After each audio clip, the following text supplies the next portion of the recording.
that's a per claim deductible. So if we had a large hailstorm or storm of some type move through, we have 20 different buildings from the city that are involved in a wind and hailstorm.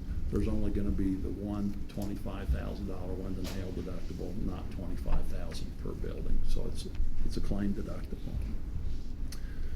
We insure inland marine. You can see the types of things that this coverage provides coverage for property that typically will move about, things like police video equipment, contractors equipment, high valued computer hardware and software, those types of things. The amount of coverage that we insure there is about $6.5 million. We do also include cyber liability. This has become more and more important in the last several years, as we're all using computers more and more, and we're reading about ransomware and computers being hacked and systems being backdoored and that sort of thing every day. Right now, most of the claims we're seeing in the industry have to do with ransomware, where somebody's coming in, hacking your system, locking up your data, and not allowing you to get back to that data without paying them some sort of fee to get back in. Those limits are pretty much $1 million straight across the board there. We have general liability. We have a general aggregate of $2 million, so that means for all general liability claims in any one year, we have a $2 million limit. Then you'll notice your each occurrence limit. If you'll think of that as your per claim limit, each occurrence we have $1 million limit with a $2 million aggregate. Those include some other things like product and completed operations, personal and advertising injury, medical expense. There is law enforcement liability with $1 million, $2 million limits, and a $5,000 deductible. This has to do anything with your law enforcement officials, any claims that they might find themselves in the way they conduct themselves. We go to the next page. On autos, we have 223 insured items. So that's trailers, vehicles, anything else that might fit in those categories. Got $1 million limits there. Those have not really changed. Those limits have not changed. You can see our physical damage deductibles range from $250 to $500 to $1,000. It just kind of depends on what the vehicle is, what the value of the vehicle is. The exception is vehicles valued over $100,000. There's a $3,000 physical damage deductible on that. We include crime and fidelity, such things as employee dishonesty or money insecurities at the various city premises. And then there's workers' compensation. There are two parts to work comp. One are the statutory limits that the state sets out that you and your workers' compensation policy and every other one that's written in the state of Kansas must provide. Then we have employer's liability, which is at $1 million limit. You can see currently our experience modification factor is a 1.33, and there's a list underneath the bottom of that section that kind of shows you how your experience modification factor has jumped around.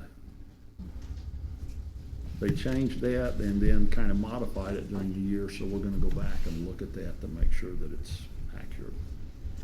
Questions so far before we move on? Okay. We also have airport liability. We have $5 million limits on the airport liability. This is for the operation of the airport, as you would imagine. Underneath that, Employers Mutual calls their public officials or directors and officers coverage a linebacker policy. We have $1 million, $2 million limits there. These cover not only this board and any of your supervisors and those sorts of things for any decisions that they might make.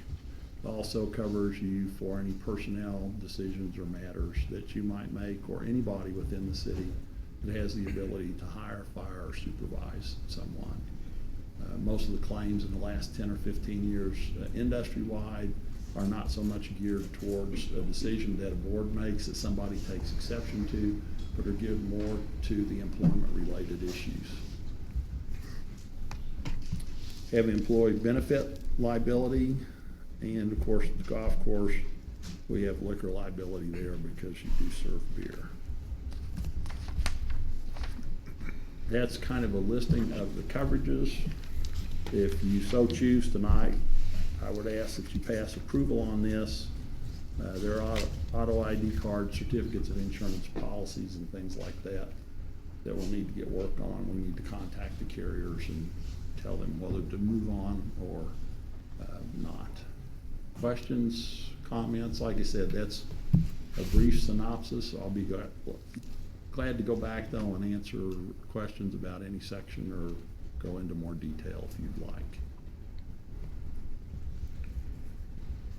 On the general liability, I know that it we will rarely max those out, but I would almost say, if possible, maybe quote a higher one in the future. Okay. Not really necessary, but those are ones that I always want to get as high as you can without too much more premium, and I guess it would depend on that cost. But I think a quote wouldn't be bad for the next renewal. And that would be one place an umbrella would fit, right? Right, it would actually help cover there. Limits too. But I agree with you, that's one of the reasons why I mentioned the umbrella this year. Those limits, I think, have met everybody's test in the past, but Right, who knows? you never know with You don't. prices. You don't. The other question would be on the autos with their deductibles. Would it be a significant savings to have those increased any? Typically, Commissioner, the short answer would be probably not. Be glad to look at it, but that's one of the things where, you know, they're throwing in the $3,000 deductible on anything over $100,000. Right. If you get into $10,000 deductibles or those sorts of things, there may be a savings there, but that next step up to $2,500 or $5,000 may not produce much. Okay. But I'd be more than happy to look into it for you. Yeah. I agree with everything on here for this meeting on approving it.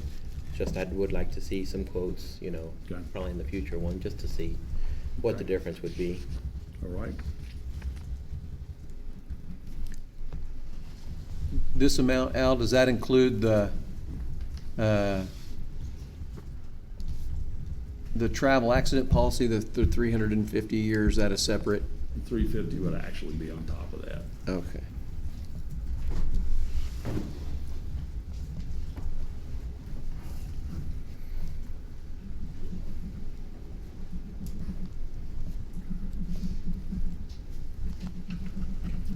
Other questions or comments? You're the I'd say- insurance guy, what do you think? I make a motion, we accept. Okay, so do you want to include the 350 for the, so And- if I've done my math right, which is questionable, 795, 306, is that? Ron, you're the mathematician of you're the adding. Right to me. I lost it, okay.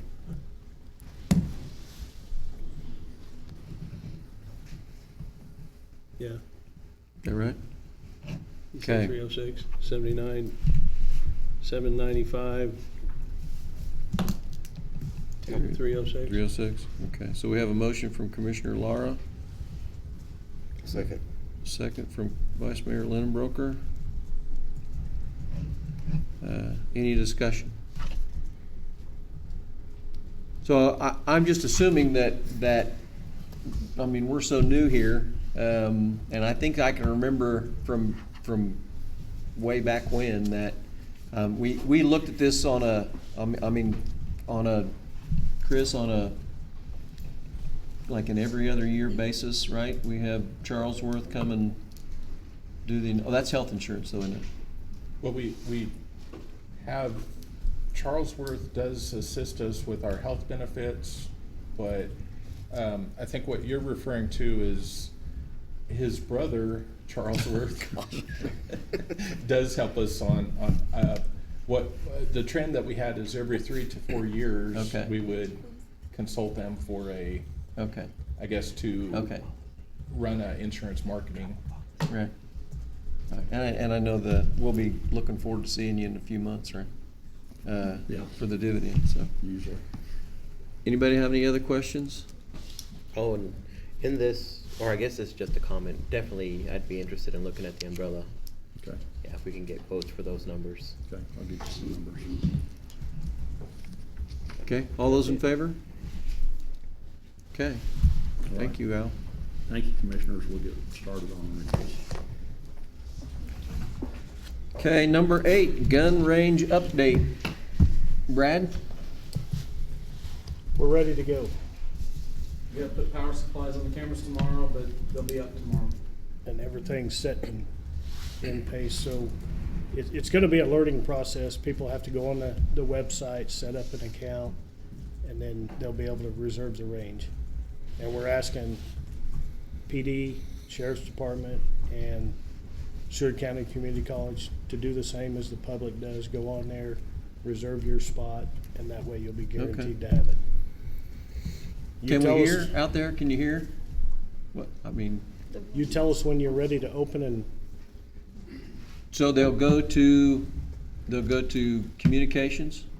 Or they'll they go to communications to pick up the key. Okay, so they'll reserve it on the city website, go to communications, On the rec department's Yeah, it's the rec department's portion of the. of the city website. They'll fill out the necessary paperwork, right? and they'll go to communications, which is the sheriff's department, Right, pick the key up, and they'll return the key there as soon as they're done. And I think we got a 30-minute window, I think they're, 30 minutes. because we don't, if you have it at 2 o'clock, we don't want you picking up the key at 11:30, because there's gonna be somebody else already out there. So we tried to do a 30-minute window.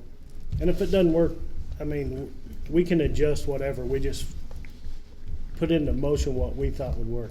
If it doesn't work, we'll change it. Okay. We have, the cameras are done, the buildings and the bathrooms, we'll get them fired up. We're kinda waiting on the weather, so we don't freeze up the bathrooms. But as far as the range, it's ready to go. So can we have an official date that we're gonna have it open? Official days, Yeah, official set a date. date? Like, it'll be open tomorrow? you tell me. Let's have it open tomorrow. I've had enough complaints already. I had 6 of them this afternoon between our first meeting and our second meeting, so. As long as people understand, they have to go fill in that, fill their little account on the rec department's website, and then they can go in and reserve it. And it'll pull up a calendar, and they can reserve their times. Is that up on the rec? It is, but it's not active right now, because we actually had somebody go in after this last commission meeting and reserve the range, and it wasn't even, Before we even announced. While we were So- talking about it, they went in and So we reserved tried to it, save so- that until we're certain on an opening date and whenever. so you can, It's simple. Okay. We can activate it whenever. And then another thing I had coming to me is we have a lot of people that do classes, that wanna do classes out there for concealed carry and stuff like that. And are they gonna have to reserve it the same way? Well, Otherwise, 2 hour, you- a 2 hour window ain't gonna work for them though. Well, I think you can reserve it for we as long as you talked want. about like a group, if you've got a group, somebody plans a group shoot or something like that, they can block it off for longer periods. Okay. We just figured the average guy who goes out there and shoot 2 hours is probably gonna be okay. But yeah, for group shoots, the college, the PD will probably use it for multiple hours at a time. They can block off longer times. Okay. And underneath that portion of the REC's website, you can set up, instead of an individual, you can set up an organization. So if you're with one of these groups that go out there and perform the CCL licensing or anything like that, set up like that, that way it's not under an individual, you can set up under an organization and reserve it that way. But it's really simple to do. So, And if you got any problems, let us know. We know it's gonna be a work in progress. We tried to do it the best we can. Tim's done a good job on it. We have blocked off on Mondays and Fridays when the guys go out and clean the range and double check it and everything. We just wanna really reiterate to people, if you go out and the range is trashed, call communications and let them know. Take pictures with your phone, so that way we don't assume that it was you doing it. If you call in and go, you know, somebody brought a TV out and blew it up and left it out there, then we'll know that it wasn't you. Take pictures if you can. We've got cameras, we can zoom in, but in case they shoot out the cameras or something.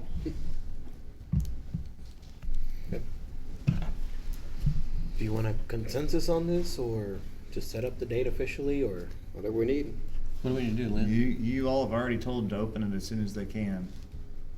Last meeting and I think the meeting before, so if they're ready to get it going, they Okay, open it up. I just need a date, so when somebody asked me, I said, it's open this date.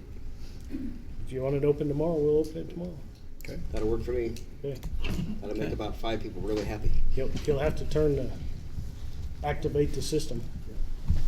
I can activate that tonight. Awesome. okay, great. Item number 9, UTV discussion. Jose, that's been your deal. That's been mine. Well, at this point, I'll open it up to anybody from the public. I don't really have any more new information. I think some commissioners have received some information from different members of the community in support. So if anybody has anything they'd like to say, you can come up now.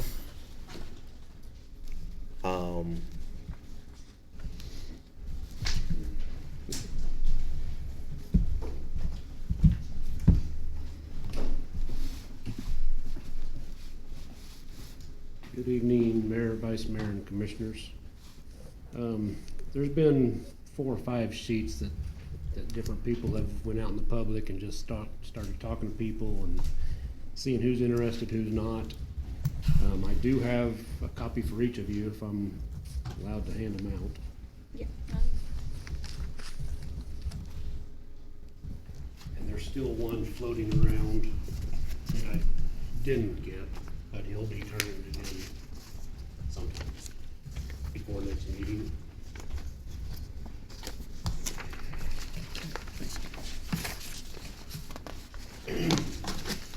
Basically,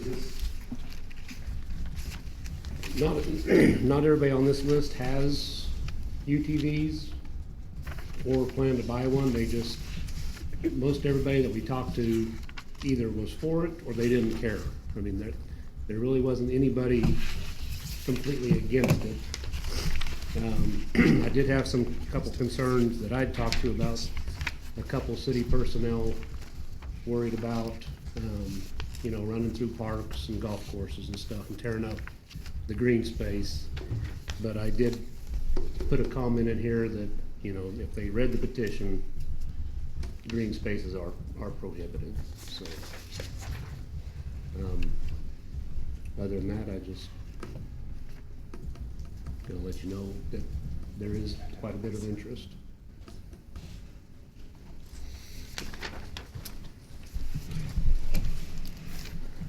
Thank you, Gary. Thank you. Thank you. Anybody else? I have a question. So let's say at some point down the road, we say, yep, we wanna license these things. What are we gonna require? How's that gonna work? What are we gonna charge? Where do they go to do that kind of thing? I mean, what are the logistics involved with getting somebody licensed and ready to go? Does someone from PD have an answer to that one yet? Nothing like putting you on the spot, Bill. What's it? Section G of the ordinance you sent us kind of goes over that, but I don't think we've discussed the logistics with PD yet. No. Well, we are now. Come up here, Local Bill. governments, what they're doing. They don't say. Well, you're gonna have to, basically, you have to have a process to have a city-issued tag for these vehicles.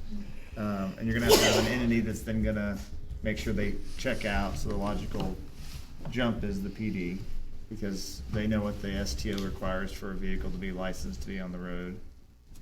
I don't think there's anything in the draft ordinance dealing with cost of the application, but that's something that can be set by resolution. We do our fee schedule. But yeah, I don't think Bill's given much thought to it, because I don't.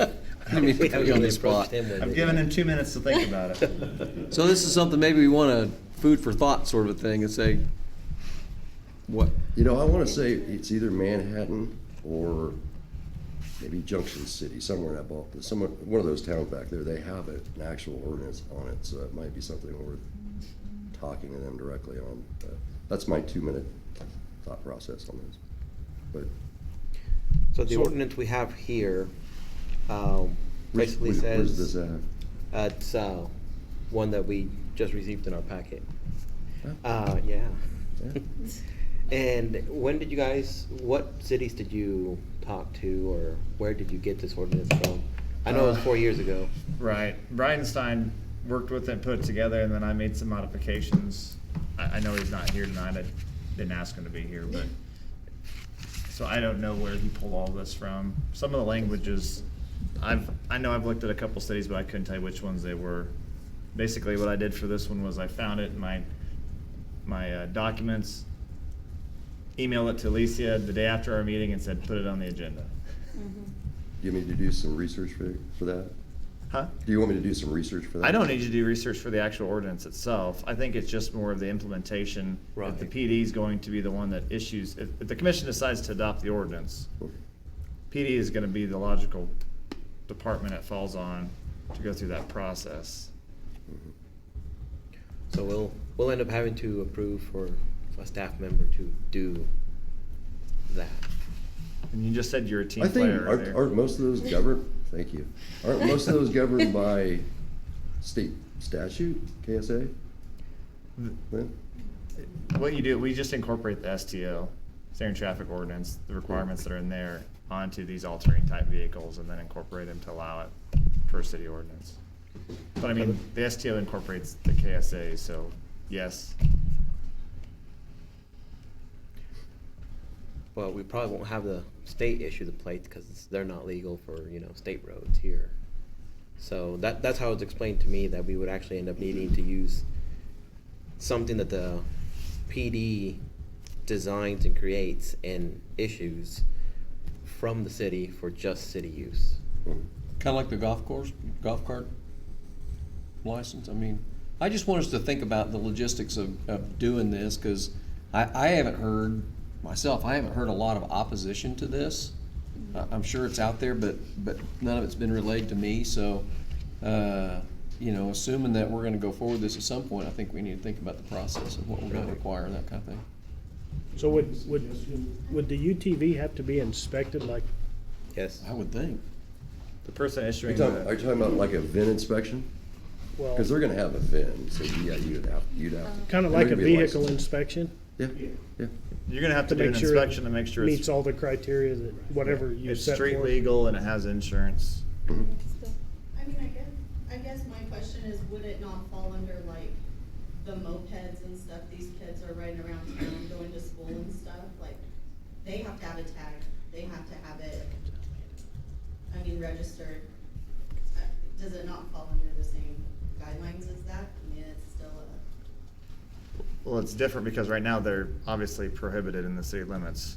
So Right. what we're, I'm just saying, because you guys were like talking about how you have to set up, how are they gonna be tagged and how are they gonna do this, but once you guys, if you guys adopt the, whatever you call it. ordinance. Ordinance, Yep. would it not fall under that, kind of that same category?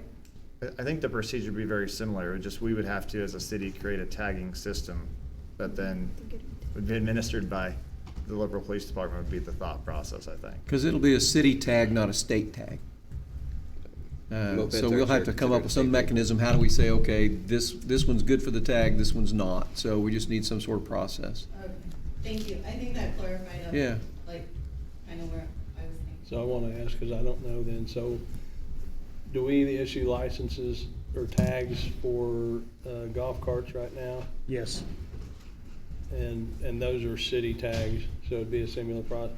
And then what she was saying about mopeds, I know motorcycles, the state will Mopeds tag are state those, too. all motorcycles, right? And mopeds. Mopeds are And state. mopeds, so moped is actually legal on the highway then? Officially, yes, If you you're can take a brave moped enough on the to interstate drive if you it, make, if you okay, make 40 miles an hour. So the only thing similar completely really would be The golf the cart. golf cart then, so that would be the same. And And pretty much we had done with those the same way. They have to be street legal, have all the turn signals and lights and. No, And they Golf don't carts have to don't. have lights? No, no. Golf carts don't have to be street legal with our ordinance. There are requirements on there and they have to get a tag through the city, but this is basically making this vehicle street legal, but only within the city limits. So you can't Yeah. write, golf carts aren't street legal per se, but they're Right. still allowed to be operated They're per the allowed because code. you're supposed to just take a direct path. Path through that, right, to and from. Well, the- these, you can That's ride in the anywhere. ordinance for those, is to and from, okay. So who handles that for the golf carts? The golf course does. Oh, You have to bring your proof of insurance with you, and they issue you a tag that's got a number and a year on it, and you have to put it either on your bumper or visibly on your canopy where you can see it from behind. And there's specific rules. You have to go the most direct route. You cannot run down Western Avenue. You can cross Western Avenue. You can't run down 15th Street. You can cross and zigzag to get back over there, with the exception of on the west side of 15th, you can run all the way to the golf course. But it's the most direct path from your residence to the golf course. Okay. Make a suggestion. please. If the city and like the police department can come up with a list of what is necessary to make it street legal as far as tail lights, red lights, turn signals, windshield, and maybe they could get with, like Snyder Motorsports or, Textile with Isaac. And, 'cause most likely they will probably get in the business of installing, turn signals and horns and stuff, things if it does pass. So then you could just have everything in one-stop shop where they'd install it, and then they could also inspect it off of the list of what the city comes up with, and then approve it, not approve it, but then you could go to the courthouse and pick up your tag. So Gary, I know you said yours are licensed where you take it out of state. How is that process? You just mail it into the state? Yes. Yeah. We usually take it in, and sometimes, which here it would apply, but sometimes it's either just trail, like a trail permit, or some other street level permit. And there's two different things, but we wouldn't need to do trail. Right. Okay, anything else? Oh, Okay, we'll reach out for the logistics. we have our assignments. Item number 11, Western Kansas Fire Investigation Task Force. Skeety.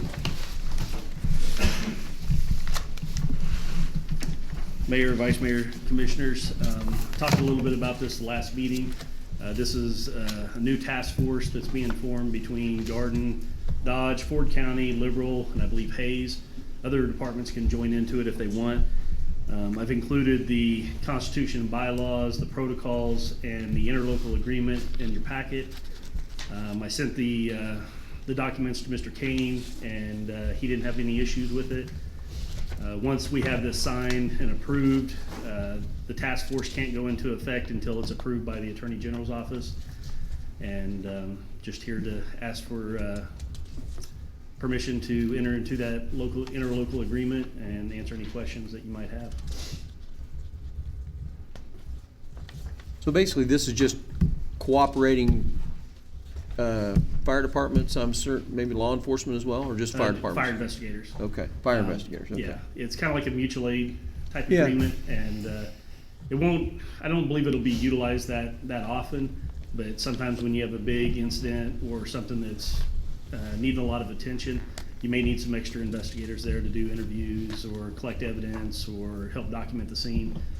We would also be able to help the state fire marshal out of Scott City if he needed some assistance. Well, I think it was last year they had the big fire at the auto dealership in Johnson, I believe, and that was a pretty big incident. So they would appreciate any kind of help, just like if we had something big again, kind of like the plaza back in the early 90s, we could have used some extra help there.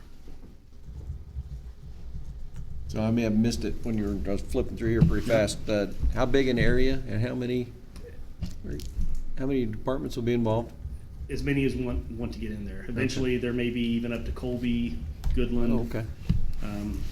Western Kansas, we're kind of out on our own. We don't get a lot of assistance, and so they were talking maybe as far to the west as Hutchinson and west. So, of course, we would mostly take care of Southwest Kansas, and then let Northwest take care of themselves. But if they needed us, then we would send as many as we could.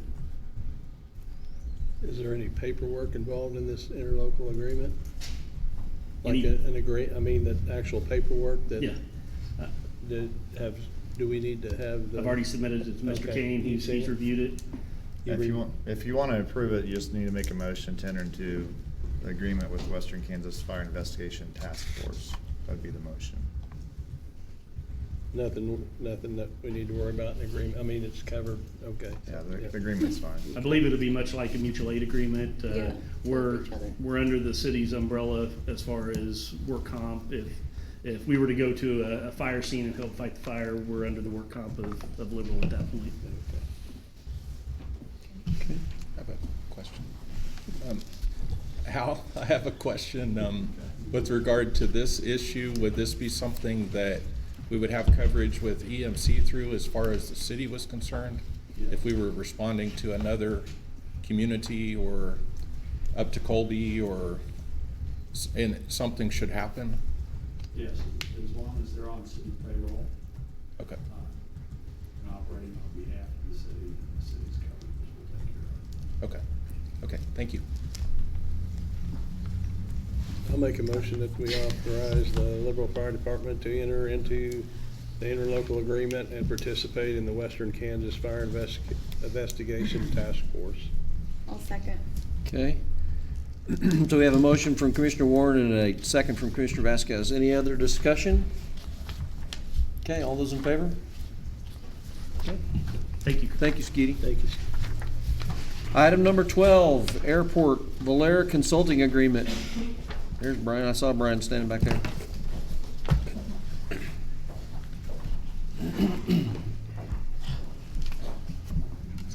Good evening, Mayor, Vice Mayor, Commissioners. What this is, as you all know, SkyWest is leaving. They've kind of given us 90 days notice. We're trying to make sure the DOT holds them to either 90 days or their contract's up. What this is for us to go out with a consultant to find another airline if possible. The DOT is still doing their search also, but if they find someone before we do, we don't have to do this agreement. But if we find somebody better through this agreement than what the DOT gets us, then it'd be better to go this way.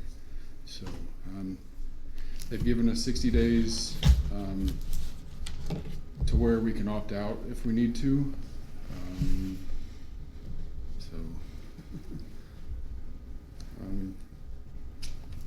What the total cost is, it's for 6 months, it's $12,000. But if we don't go the 6 months, it won't be the full 12,000. That'll be whatever month we ended on is how much we'll use.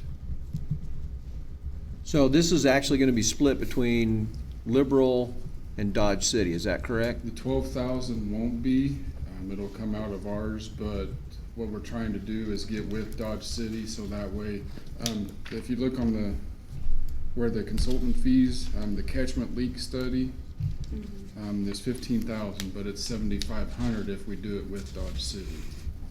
So,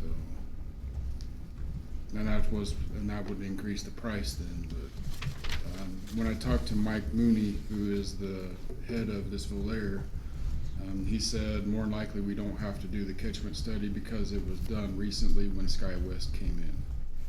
So, and it still should be good enough for them. So we're in for 12, Dodge is in for 12, is that correct? Okay, and I understand Dodge is already Yeah. signed on. You know, and honestly, I was I was sort of semi-involved when we did this the last time when SkyWest came, and Mike does this Belair Consulting. They do a good job. I mean, they're completely plugged into this system, and they arranged for probably 3 or 4 different airlines for us to visit with. We went to Denver and spent a day visiting with the different airlines and stuff, and these guys really know what they're doing, and man, this is so important. Yeah. Especially out here, yeah. I think we just need to find the money somewhere and do this, because we lose this, it hurts a lot. Oh, yeah. Well, it's a big economic development Yeah. pull also that we have Yeah. an airline that comes in. So, We put a lot of money in the airport, yes.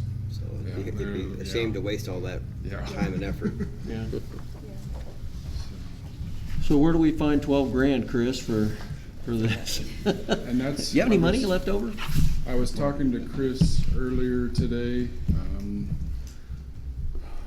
We're not sure exactly where yet, but what I'd like to do is possibly at first take it out of budget, see what that, and then turn it into the FAA through the, I don't remember if it's the CARES one or which name it is, to see if we can get reimbursed for it through the FAA.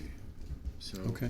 And if that doesn't work, maybe economic development, we're not positive on, and it all depends on what you guys want Right. to take it out of. too. Well, I just think this is something you just do. Yeah. I mean, nobody wants to spend $12,000, Yeah. but, Well, you know, it would certainly cost the community a lot more than that if we were to lose our airline. That's for sure. Well, and it was a shock to everybody. So Yeah. Yeah. There's Well, yeah, 29 you and I just had that conversation like literally the night before about how to get Yeah. more flights in, and So, then they dropped the bomb on us. So, yeah, so, well, I'll make this motion that we approve the contract with Belair Aviation Consulting with the fee of $12,000 to come from somewhere. Yeah. Come out of the airport budget first, and then yes. hopefully an alternative source. I'll second. Okay, so we have a motion and a second from Commissioner Vasquez. Any other discussion? I have sorry. a suggestion. Could we potentially do it $12,000 out of operations to be reimbursed by the CARES grant money if eligible, and if not, then ultimately funded by economic development?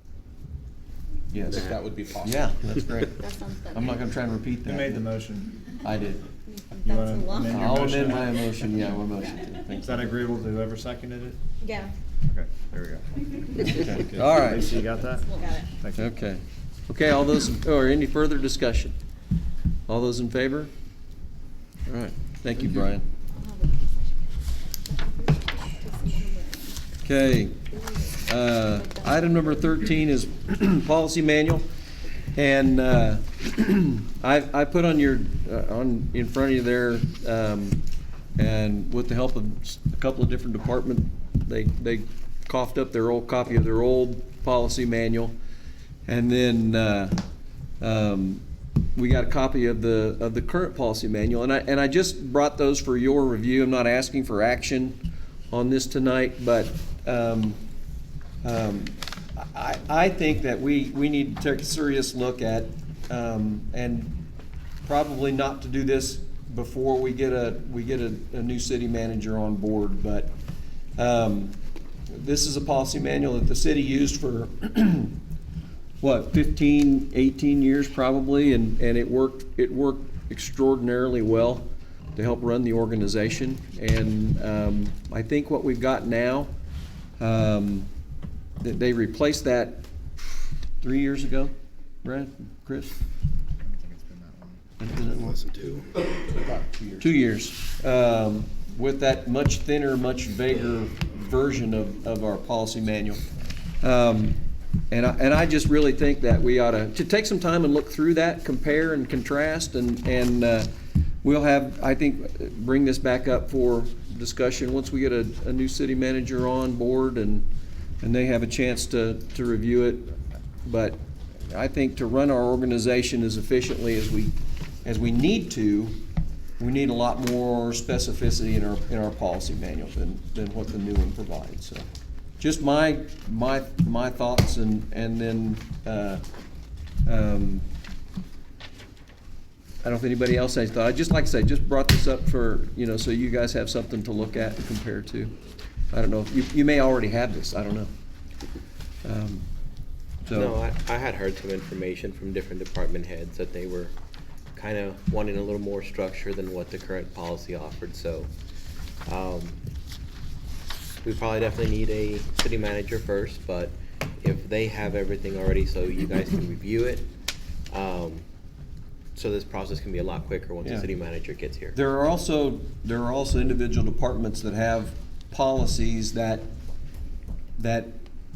need to be added on to the city's overall policy manual. And I'm thinking specifically, I know fire department has their own set of policies that deal with the work that they do that the rest of the city doesn't. And police department needs the same kind of thing. I mean, how do they do pursuit? How do you handle weapons and dress code and all those kind of things that aren't involved necessarily in the city's overall manual. So, again, just food for thought. Look at that and ask department heads. They've lived with this thing for a long time. So, and item number 14, pay scale. And I apologize. I put this on the agenda, and then I was going to get you a copy. Bruce gave us a copy of the current pay scale, and then I will get you all, and I promise I'll do this right away, a copy of a pay scale from 2018, which was more of a step and grade system, not necessarily ranges. Again, for your comparison, implementing a new pay scale will be a huge job. We had a general pay scale from back when I was doing HR. We had a general pay scale, and then we had a pay scale for fire and a pay scale for police, because the hours worked for fire and police are different than a normal 40-hour week that the general workforce uses. So we had 3 different pay scales, but it'd be a lot of work, and it's going to be a lot of work to redo those. But a pay scale does more for you than just decide where to, how much someone gets paid. It also helps in budgeting. It helps in recruiting. So if you bring in an employee at a certain level, they can actually tell several years down the road how much money they're going to be making and where they'll be in their career. So it does more than just set pay and stuff. So again, just food for thought. Something that we can defer to later, but something I think is worth some study. Okay, 15. Arcalin and animal control, and just in looking at the city's organizational chart, these two locations kind of have always stuck out to me as being out of place, and I guess just bringing it up for your thoughts of what we might do. Arcalin has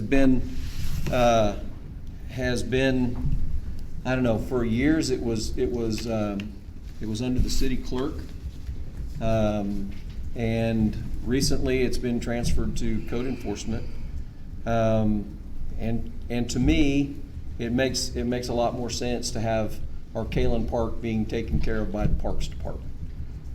They're set up to do all that maintenance. They do it on a very routine basis, and I think honestly it would be much more efficient for the Parks Department to do that as opposed to code enforcement. And honestly, we need code enforcement department to be all hands on deck doing code enforcement. And diverting them to something else, I think that does a disservice. I think we can do better with that, and we can do better with those resources, and that's really what I'm after. Animal control, it's kind of the same thing. It was for years and years and years. It was It was underneath the police department and then got moved out. And again, I think that's should be a function of law enforcement, not code enforcement. Again, I think we take those resources and put them back towards code enforcement. So I just wanted to bring this up for discussion, and possible action. If we go ahead and move those departments, I'd certainly like to know what you think. And I know we had somebody who wanted to speak on that. You're up.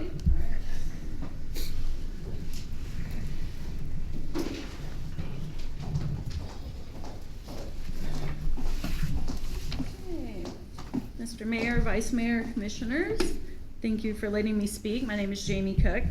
I did send a letter to all of you today. If you didn't get a chance to read it, I'm going to read it again. Let me introduce myself. My name is Jamie Cook. I am the pharmacy manager at Dillon's Pharmacy, and I've been a resident of Liberal for 50 years. My family and I often camp at Arkaland Park. We enjoy the nature and we like to camp. My friends often camp with us, and it's a great way for us to enjoy each other's company, but still not have to pull our campers a long distance away from home. It has come to my attention there will be a vote to move the park from code enforcement to the Parks Department. It seems to make sense because it is a park, and why is it not managed by the Parks Department? I don't know why it was originally assigned to code enforcement, but they have done great things with that park. Have you been out to the park to see the changes over the last few years? They've put in concrete pads, sheltered picnic tables. They've changed the power to 50 amps so a larger camper can use the campsites. They put in firewood at each of the campsites. And they've even paved the road going into the park, which is a big improvement because if you've ever pulled a camper down that road, you will rattle your teeth out of your mouth. It is a very nice place to camp, and even my family come from Colorado and they enjoy camping at Arkaland with us. The Arkaland Park manager has been managing that park for the last several years. He has a love for that park, and after all, isn't that what we need? He works tirelessly to make that park a success. He cares about it and wants to make it better for the residents of Liberal. He has a ton of ideas on how to expand the park. For example, he's trying to make sites for long-term camping. This will bring in a steady stream of revenue for the park. He has just implemented online booking for the park, which will make it easier for people to make reservations and pay online. He has worked on making the park known to out-of-towners by increasing its awareness on Google. He monitors online comments and responds when necessary by correcting problems and addressing concerns that arise, which helps give the park positive reviews. He's in the process of building a cabin for the camp host, which is in mid-construction. When completed, this will draw in more candidates for the position of camp host, since they will not have to provide their own housing. The Arkaland Park manager wants to make Arkaland better for camping and wants to get the residents of Liberal to be more involved with the park. He's trying to raise awareness so that the residents of Liberal know that there is a park available for them to enjoy with their families. I am so sad and disappointed that the city would take this park away from him. He has done so much work for the park, and he has a great heart and has many more ideas for improving the park. I urge you to consider this when voting. Arkaland has been a part of code enforcement, and there's no reason to change management at this point. And then a little note on the side, I feel like you were saying it's a disservice to have code enforcement running the park, but I feel like it's a disservice to take it away from them because they're doing such a great job out there. And they do have their equipment out there for the park to maintain the park. So thank you for listening to me. Thank you. Thank you, Jenny. Anybody else wanna? Oh, okay, come on.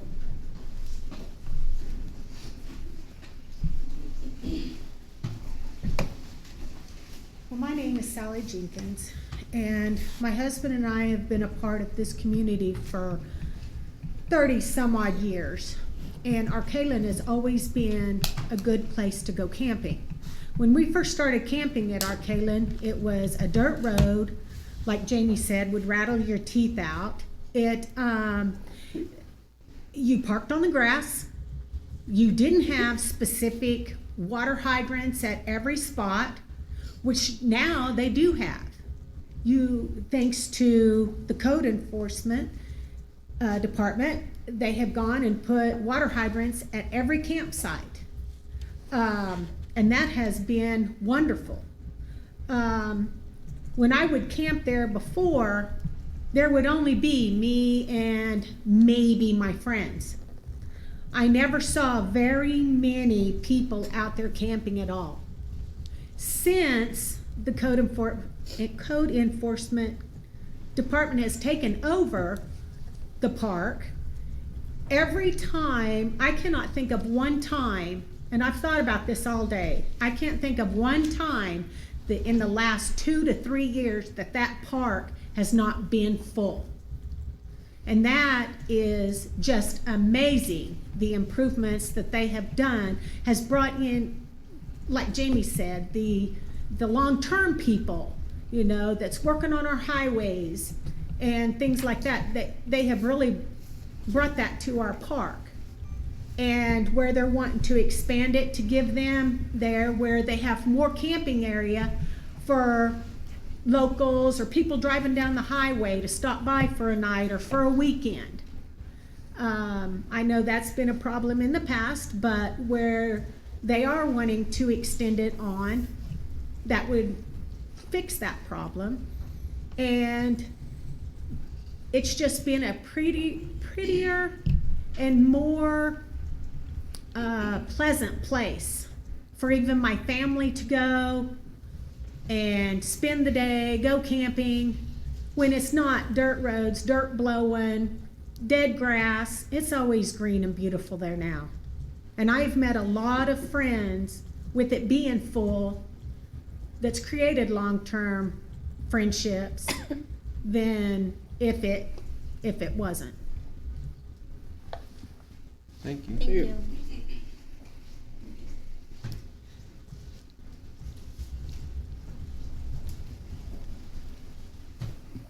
Hi, my name is Brooke Almeida, and I grew up in this community. I went to school at the high school, so I've been here pretty much all my life. I don't really have a lot to say about it, but I do think that if we're just looking at maintenance issues and all the stuff it takes to maintain the park, I think that it is being maintained very well. I was a big part of the haunted trail that took place out there, and all the trails were maintained very well. They were mowed very well. It was able to get through very easily. The nature walks are taken care of. So if we're just talking about maintenance and whether someone's doing their job or has time to do their job, I think that it's been well taken care of. I'm not going to get into who should have it and who shouldn't have it, because that's not my place.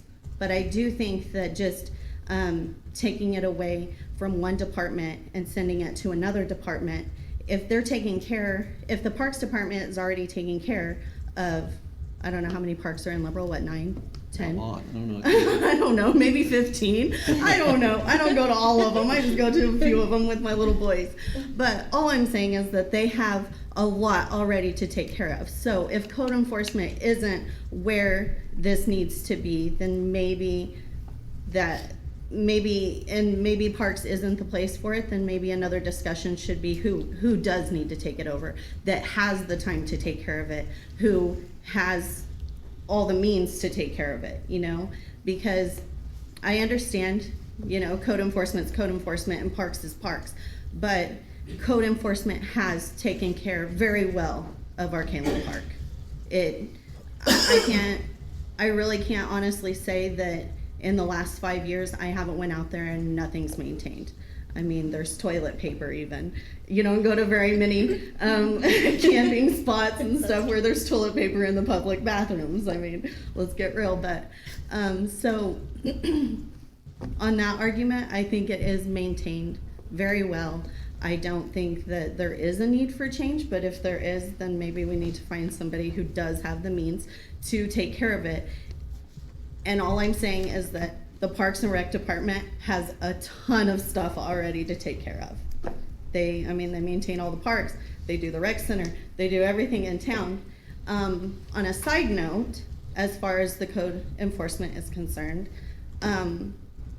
individuals from that department, I was able to spend a lot of time with them during the haunted trail and stuff, and I had thrown out some ideas that I had as far as community projects and stuff that could be done out there, because there is a lot of potential for our Kalem Park. We're not just talking about camping, and we're not just talking about track meets and cross-country runners and stuff, There is a lot of potential, for community projects, anything, I spend a lot of time in Guyman. We do a lot of stuff with the city over there. We do a lot of stuff with the community. We do stuff in Dodge City, Garden City. And here's the deal. I come across communities that have set things that they do, okay, just like us. We have Pancake Day is one of our big things we're known for, Another place is watermelon feeds or whatever, a strawberry festival or whatever. Well, there are lots of potential out there because you have the grounds for it. It's kind of like an enclosed place. You have the parking, you have everything. So there's lots of potential for things that could be done out there. You could have, live music. You can have festivals out there. You can have different things, but you have to have somebody motivated to do it. And while I was talking to individuals involved with our Kalem Park, the code enforcement and the board out there and different things, they're all for it. They just need somebody maybe in leadership that could do it.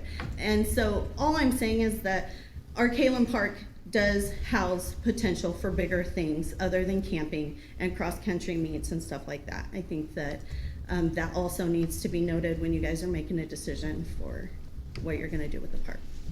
Thank you. Thank you. Thank you.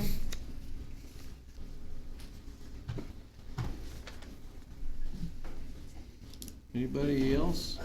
Yes, sir. Well, I guess I'm gonna go ahead and say something. Code enforcement is 3 people. Summertime code enforcement has a lot to do in town. A lot to do. Dallas has done a great job. There's no denying it.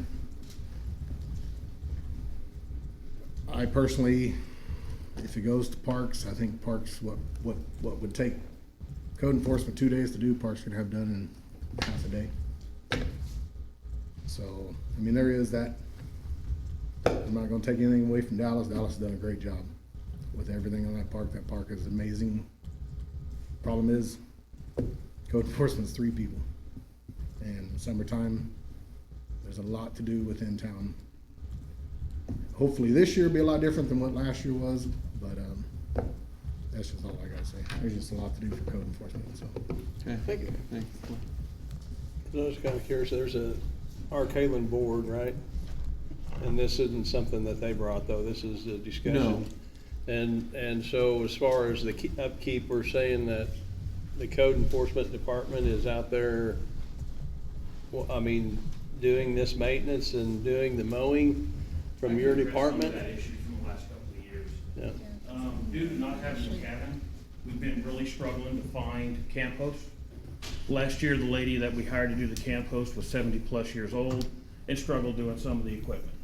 But due to lack of options, so I started using myself and code enforcement to go down there and supplement her inability to do some of that work. This year and in future years, with the cabin being there, we'll be able to have more applicants that are more, probably younger, more easier to do the labor.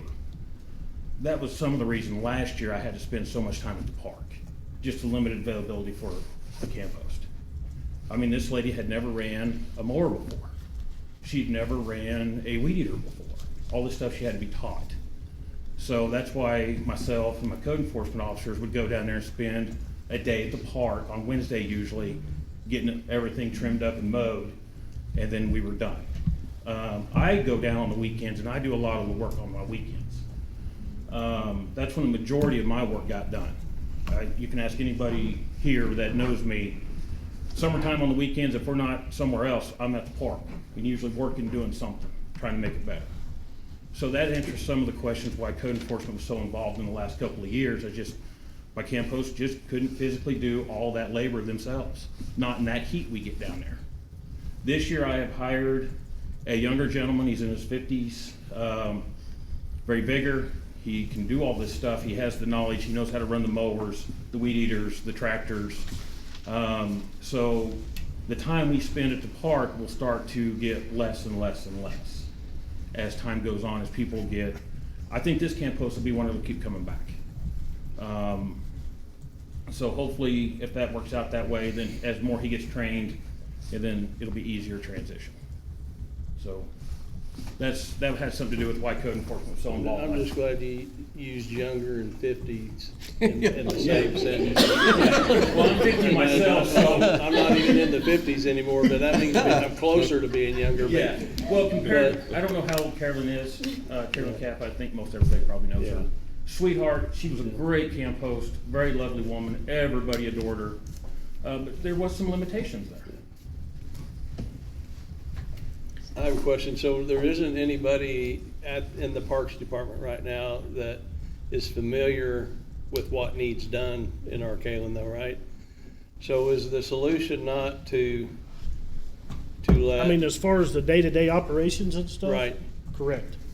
Well, that's why you have a camp host, is so that they can run the day-to-day operations. I can tell you how it's, when I was with the airport, Debbie was over Arcalon, and I don't know how that ever transpired, but it was under the city clerk and the airport manager for as long as I can remember.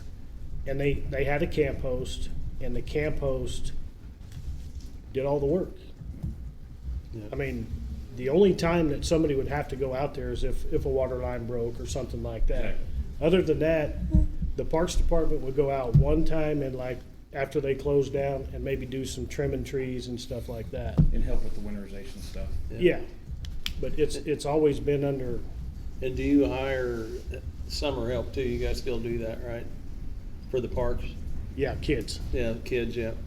So is it possible that we still leave that under the supervision, but not try to use your labor? Yeah, I don't to do that, and if the camp host can't do it, we pull labor from the Parks Department to do it, so we're not pulling, because the code enforcement department is gonna, I mean, it's shallow.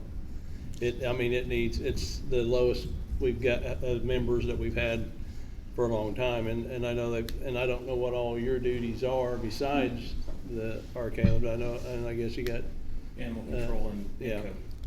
So, I mean, is that not a possible solution? It is. I just don't see why we need, and I'll get right to you, ma'am. Why we need to keep this, I mean, to me, it makes sense to put Arcalon under parks where they can take care of it. Now, if the camp host can do most of that work, that's great, but I guarantee if we leave it under code enforcement, we'll still have code enforcement officers out there, and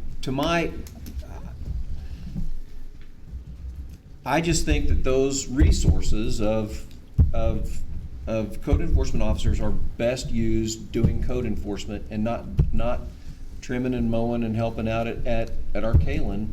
And I know we have a lot of that, particularly in the summer, but we're down so low in code enforcement, we need all hands on deck all the time. And I get Dallas, and I know you've done a great job out there, and that that's been testified to me multiple times today through emails and whatnot. But I just think that we're better served having code enforcement officers doing code enforcement and Parks Department taking care of parks. And I just think that's where we need to put our resources. I think they're best used that way. Nothing against you and what you've done, and I know you've done a great job out there, and that's up. But in the financial situation we're in right now, we can't be spending extra money on stuff that that right now would be a luxury, because we can't afford luxuries right now. We need to be having we need to be having people doing what they're supposed to be doing, and again, that's no reflection on you, and I know you've done a great job out there, but I just think right now, we're at a place where we can't afford any luxury items, and I think having you guys out there is a luxury item. I do have a question that I Mhm. meant to ask when I was up there. I guess I'm confused as to, I was gonna ask it earlier, why is, our Kalen Park under city management anyway? Well, the city owns it. Yeah. We own all that ground out there, and I don't know how long that park's been out there. It was way before. Well, let me say this. I remember when the first drop of water went to Arcadum Park, because my grandfather was the one that actually put Arcadum Park in. Sure was. So, I mean, I didn't, it was an idea from him and Pete Riston came up with this idea of making a city park outside just for people wanting to go camping or wanted to go fishing and stuff like that. And it was a way to get rid of affluent water from the treatment plant. okay. And it's, I just was Yeah. confused because I'm like, okay, it's in the county. Well, and it's always been this weird organization that's kind of just been out there hanging, and to me, we need to put it in a place where it belongs, and that's my concern, is that you guys are having to do that work out there. It's work that the Parks Department could easily do, and I don't think you'll see a drop off in maintenance out there. These guys will do a great job, but we need to get code enforcement guys back doing code enforcement. That's my issue. I don't have an issue with the park. I don't have an issue with Dallas. I don't have any of that, but I just think we need to get back to doing what we should be doing. and Arcadum Park has made great strides lately. I mean, it's been a work in progress for years, because I remember when they first started, it was sketchy. I'll put it that way. I guess our only concern would be, like, we don't wanna see it Drop back drop off. from where. Yeah, and where I it get is, that, and, if you feel like it is, I would hope you would just ring us up and let us know, because, we don't want that to go downhill. It's a great asset to the city right now. And these guys, I know these guys will do a really good job of taking care of it. Now, as far as adding to it right now, I don't think that's in the budget. I don't think we can do a whole bunch of new things out there. 90% of the things that they've done out there have been through foundation. Yeah, I understand that And too. that expansion project you keep hearing about, Uh-huh. that is something that we're planning on the city not paying a dime for. That's great, and I don't have any problem with it. My problem is with the maintenance I don't want you- and that kind of stuff, so. Keep talking about luxuries and spending money. I don't want you Well, to think I'm spending a bunch of money. What I'm saying though is, but having you guys out there is hurting us in not having you doing code enforcement. And code enforcement's very important. And when you're not doing that, then that's essentially that's what we're paying you guys to do. We're paying parks guys to take care of parks. And so we're misallocating those resources. And that's what I'm talking about as a luxury. And we don't have that luxury of misallocating those resources right now. These guys can do it fast, they'll do a great job at it. That's my only concern. Just remember, there's more than just maintenance that goes on in that. And I'm not saying there's not. Piece of it. And I agree that the code enforcement should be doing code enforcement. We need to do it, but I'm not necessarily in agreement that we should decide who is overseeing that. I actually feel that we've gotten into an area that this is personnel that should be managed by It's city organizational, management. it's not necessarily all personnel. Yeah, I don't think it's I think that we should let them, the departments talk about and decide how they And can I'm organize. completely fine with that. I completely fine with that. And I think we should And maybe that's a let's look at decision it and that should be- decide how we should set it up. Because I can see what you're, if we just say we want you to send the Parks Department out there to take care of it, then what they're gonna do is they're gonna be calling Dallas and asking, well, what do you guys been doing? Yeah, they'll do here? that So- once, So, you know, I well, mean- not necessarily, I know how it works, but let's let them work it out to start with, come back to us and tell us what they need to And do. that's I fine, think we should and also maybe maybe that's something we involve- wait for the new city manager for. I think it would be good to wait for that, And I'm because it's a completely fine with management, that. it's a personnel issue. I see a place that sticks out to me like a sore thumb, and I think that needs to be, I'm not gonna change my mind, I still think it needs to be I'm okay fixed. with us not just forgetting about it, but let's let the conversations take place on the personnel side that needs to, because they need to work out who they're gonna send out there and how they're gonna take care of it and their needs and whether, maybe they move somebody in the department. But let's let them do their thing and decide, and then I think we still wait until we have put a new city manager in place let them be involved in that decision because that's their job. That's fine, but in the meantime, Yeah. you know, I think we ought to direct those guys back to doing as much code enforcement as possible. That's my issue, Yeah. is code enforcement's not getting done. Yeah. How busy is code enforcement? Next month, we'll start getting real busy, especially if we start getting more rain. And I'm sorry, I told you I would get back to you, and I didn't. Yes, ma'am. That's okay. I was just gonna say that, you know, you were talking about the personnel and having to go out there. There are also a lot of volunteers that go out there that wouldn't, you know, that would still go out there. I mean, I wouldn't mind going out there for a day. Yeah. Doing something. But I'm just sitting there saying that there are people that will volunteer to go out there and pick up limbs or help mow, and things like that. Yeah. To help Yeah, and I get that, and I out, to appreciate take that, yeah. the lift off of Yeah. code enforcement. Yeah. Hasn't he already addressed the issue that they're gonna have a camp post that's gonna be able to Yes. maintain the park Yeah. temporarily Right. until maybe your city manager would come in and you could have a better discussion? Maybe, absolutely, and like I say, my concern is getting code enforcement guys back to doing code enforcement. That's my issue. It's not necessarily Yeah, who does the mowing, who does the trimming, It's but. a young 50-year-old guy. Yeah, the young 50-year-old dude. So my concern I on agree, this that's issue young. actually isn't personnel at all. Mine is 100% budgetary. Archelon Park should be placed under Parks, Animal Control should be placed under PD. Now, the personnel issues, we actually have no say in that. That is within what the city employees want to do. My only concern is if we're going to have a post, where that money's gonna come from. And we don't really need the building department asking for $30,000 or however much they're gonna pay for somebody else or for any maintenance. So who manages it? That's not something we need to be involved in at all. Who does the maintenance? Also not a concern of the commission. But where those budgetary items come out in the budget lines, that is where our concern is, and that is where I agree with you that we need to put them where they need to be. It doesn't need to be under the airport, it doesn't need to be under the city clerk, and it doesn't need to be under building. It needs to be under parks. And animal control, I've always seen it under PD. So, those are my only concerns there, and that is why I'm willing to make that move toward this, and then let the city staff handle who is going to manage what part, because that's not our deal.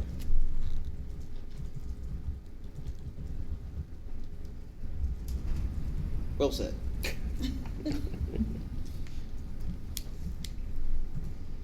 Any other discussion? Motions?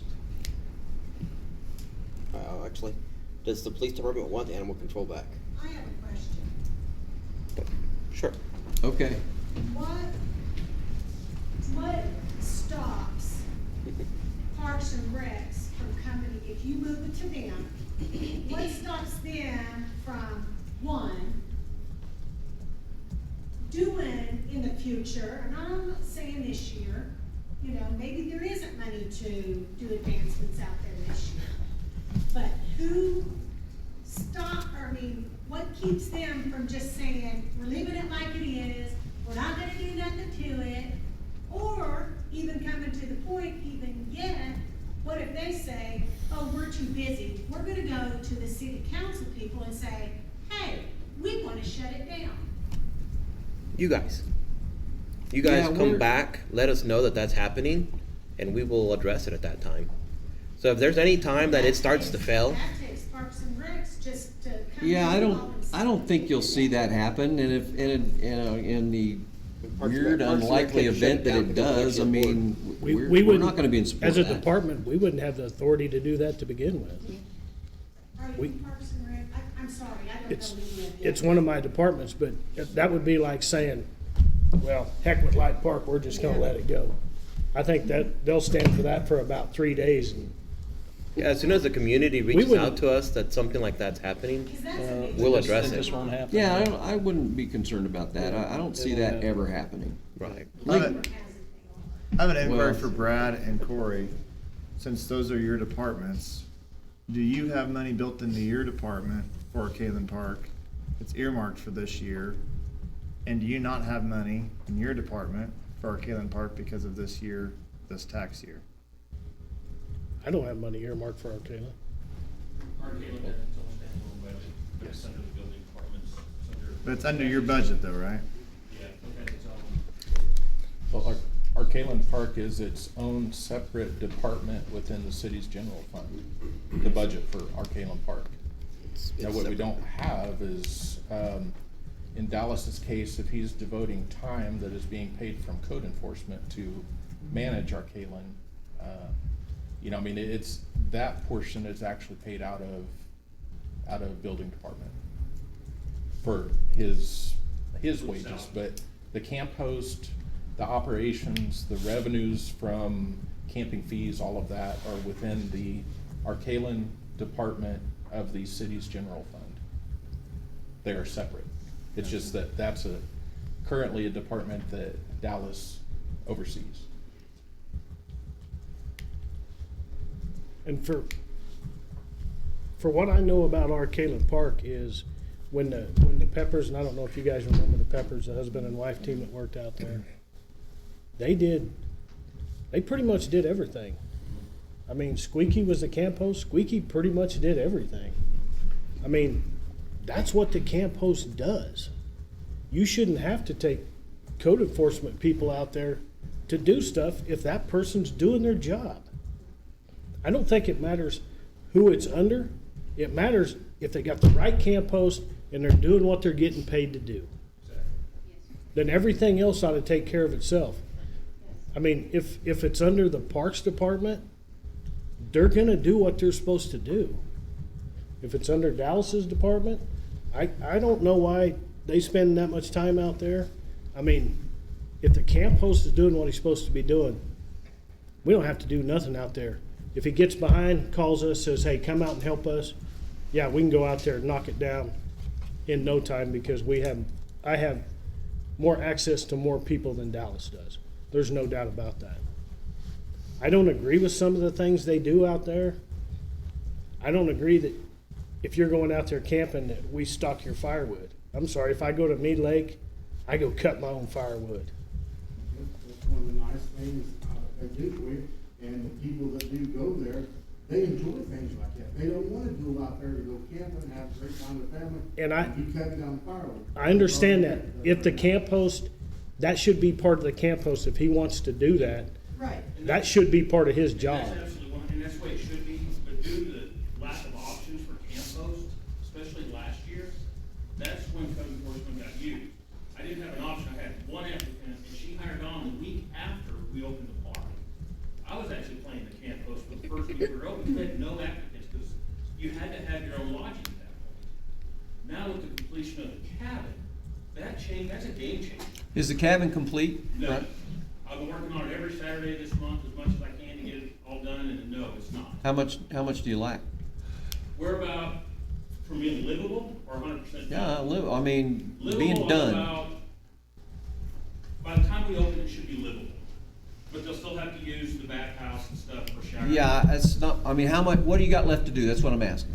We've got electrical done, and I still gotta get Matt with buildings to come do the actual live in from the pedestal in, but the wires are in, we got that done. Last thing we were waiting for it to get set on the foundation, get set in place, because we don't want to go out there and start building walls with sheetrock and stuff, and then they're going to move the thing. We want to get it set in place before, because we had talked about this, the building department or the building maintenance guys going out there and throwing the walls up, putting the sheetrock in, and doing all that. But until that thing gets set in place and we're not going to move it anymore, and we can run the septic and the sewer and everything to it, I mean, we need it set in place. And the mortar should have been dry today, but due to the weather, it set us back. So I'm hoping I can get it down, if the wind's not too terrible tomorrow, I'm hoping I can get it set down. The board's been extremely helpful, our Gale Council board has been very helpful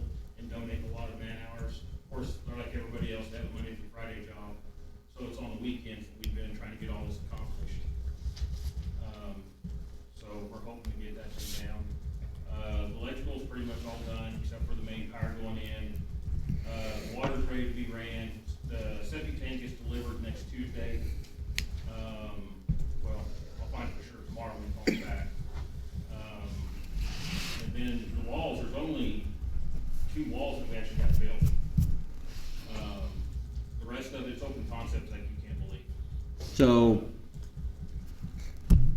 couple weeks, have we got money allocated to finish that? I'm assuming we got, It was a grant, we got a Okay. match grant from one of the foundations, and between that and what's in the, I can't remember what you call it, Chris. I'm just kinda looking for a time frame here. What are we looking at? I'm hoping to have it completely done by the middle of April, unless something goes wrong, or I can get more help, then it'll be done a lot faster.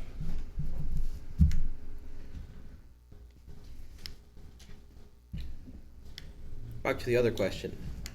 Is PD interested in animal control? Yes. It makes sense. It does make sense. I don't know why we moved it in the first place, but Yep, me neither. No clue. All right. I'm gonna make a motion that we assign Arcalan Park to the Parks Department and animal control to PD effective the end of the budgetary year. Once it's time to switch it back out. With management, which, and I think this is actually overstepping what we can do, to remain where it is now until the new city manager comes in. Okay, so we have a motion from Commissioner Lara to keep Arcalan and, I'm paraphrasing here, Arcalan Park and Animal Control under current building department management until next year, January. That's when our budget ends, right? Till this January year. 1 is the budget. We're on a calendar budget. You know, we'll budget for it in July when we do budget. And switch that over. Arcalan to Parks Department, Animal Control to Police Department. With management to be determined by city staff is really what we should do. Yeah. Okay. I'll second that. Okay, so we have a motion by Commissioner Lara and a second by Commissioner Warren. Any other discussion?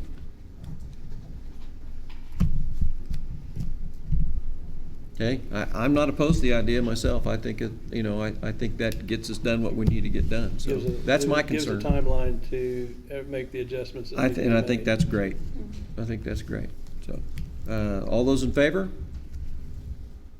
Okay, thank you very much. And I apologize for dragging everybody down that rat hole. Anyway, okay, item number 16, city staff. Any staff have anything they want to talk about? City managers report. You got anything? I just got a couple things. Okay, We are having a meeting tomorrow with Senator Marshall's staff about the airport deal, so we'll keep you informed. At least they're willing to come down and help us out any way they can, so we'll let you know how that meeting comes out. For anybody who orders trees, they'll probably be put out to purchase either Friday or Monday, and it's gonna be a mad dash because they chopped our tree order to like 66 trees because the grower, I don't know if we need to find a new grower or what, but we're just having a heck of a time getting trees. We usually get upwards of 100, and our pre-order was 100, and he could only get us 66. So they'll either go out Friday or Monday. So if you want trees, when you check the rec department's webpage, you better get down there and get them because they're gonna go fast. We assume within a day they'll be gone. You're talking about this Friday? Yes, ma'am. Chris, you have If it's anything? not Friday, it'll be Monday. No? Okay. Items You from guys- commissioners. sorry, have you talked to Senator Moran's office about that in regards to the airport? Because I have made contact with one of his staffers and they wanted a little bit of more information and they wanted us to So- talk to them. We thought it was Senator Moran that we were meeting with tomorrow, and then Rebecca from Senator Marshall's office Okay. is the one that contacted me today. Oh, okay, So I don't know where the confusion was there. okay. Because they're Brian, also have you- interested in having conversations with us. Have you heard anything from Moran's office? The only person I've heard from is Dr. Marshall. Yeah. Okay. I'll probably put you in contact with, I can't remember his name, but he's at a garden. Yeah, we need all the help we can get. Mhm. Okay. Okay, items from commissioners. You wanna start, Ron? I think I'm gonna pass. We've had a long day already. Long day. I'm gonna pass. I won't say anything I couldn't say later. All right. Jose? I think I'll pass as well. Okay. Well, the only Jeanette? thing I wanted to say is the Kansas Leadership Center was here yesterday. They basically chose us to be a part of their community listening tour. What worries us when it comes to our community's economic future. So they're basically just wanting to start those conversations to help entrepreneurs, economic success out here in Southwest Kansas. We had the very first meeting, it was very successful. But they're basically partnering up with the Marion Kaufman Foundation, because at the end of the day, what this foundation is going to do is they're going to allocate, I can't remember the exact amount, it's a lot of money, but it's a lot of resources to be able to help businesses in rural communities. So that's an ongoing project. We met with the first phase. We're also having a Spanish one to meet with Spanish-speaking businesses. That's going to take place on April 15th. But these will be ongoing conversations. There's 4 cities that they selected in Kansas, so we're just very excited that we got chosen. And it was, of course, also with Eli Swati, the Economic Board, and a lot of other individuals who helped them pick us, I guess, is basically. But that's all I have to say. Chris? Okay. Okay, well, I just have just a couple quick things. I was supposed to say something early in the meeting. Carrie McQueen asked me to ask everybody to go to the community concert. So if you're gonna go to the community concert, you have 18 minutes to get there. So, and the second was, we did a first round of interviews for new city manager today. We've got a few more first interviews to do. But I am tremendously encouraged after today, so. Anyway, thank you all for coming, I appreciate it. Item 19, vouchers. Quick question on those. I would like, this is probably Chris, in construction improvements, what projects did that money go to? Okay, so I guess for everybody's information on construction improvements, he's referring to page 17, or I'm sorry, 13. page 13 of the 301 account. So the money for the projects, if you see the description toward 2/3 to the right, there's a slash, and it actually gives like the project name codes. So for instance, the WWTP-UP is the wastewater treatment plant. Center means the recreation center project. Ball CX is ball complex. 2ND-STW is 2nd Street West. Let's see. There are some that aren't identified, but I believe that the air duct parts, those are probably going to be recreation center. And That final big payment at the bottom, is that 2nd Street? the Walters Or waste- Morgan, they're actually our contractor at the wastewater treatment plant. Okay. And I apologize that we didn't get the project codes on those, but yes, that is for the wastewater treatment plant, and that's pay voucher number 33. And this amount is one of the smaller ones because previously they were in excess of $1.2, $1.3 million. But the good news is on that, that one is financed by the KDHE revolving loan, but we're nearing the end of The project. construction, so. Hallelujah. That's all I had. Okay. I'll make a motion that we approve the vouchers in the amount of $1,512,807,000.80. Okay, do we have a Second. motion from Commissioner Warren and a second from Commissioner Lara? Approve the vouchers in the amount of $1,512,807.80. Any discussion? All those in favor? Okay, thank you very much for coming. Oh, sorry. Executive session? Oh, yeah, that's right. I'm sorry. We do have an executive session. Reopen Request for meeting. executive session. Right. I move to go into executive session for 10 minutes for personnel matters of non-elected personnel Pursuant to KSA 75-4319B1, which is personnel matters of non-elected personnel, exception under the Kansas Open Meetings. We will go in at 7:17 and return at, Give us a couple minutes. oh, 7:18 and return at 7:28. And who do you want? Sure. Who you want to include in the meeting? Just the commission. Oh, and an attorney. Okay. And Brad. Okay. Is there a second? Second. Everybody in favor? Yeah, sorry. Everybody in favor? Yes. Yes, yes, Yes, yes. yes. Everybody in favor?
he had to leave and have that night. Okay, do we want to take any action as a result of the executive None. session? Okay, so now, meeting adjourned. And now, with a cupcake. First time I you put ever him back said in the adjourn. back. Oh, I didn't know. He got into him already. Oh, it's okay. Hey, Jeff, we're supposed to take this with us? Eat Yeah, him. take them with you, Eat look at 'em. them. I wanna, we're I think gonna you're try to warm them warm back. a little bit. You just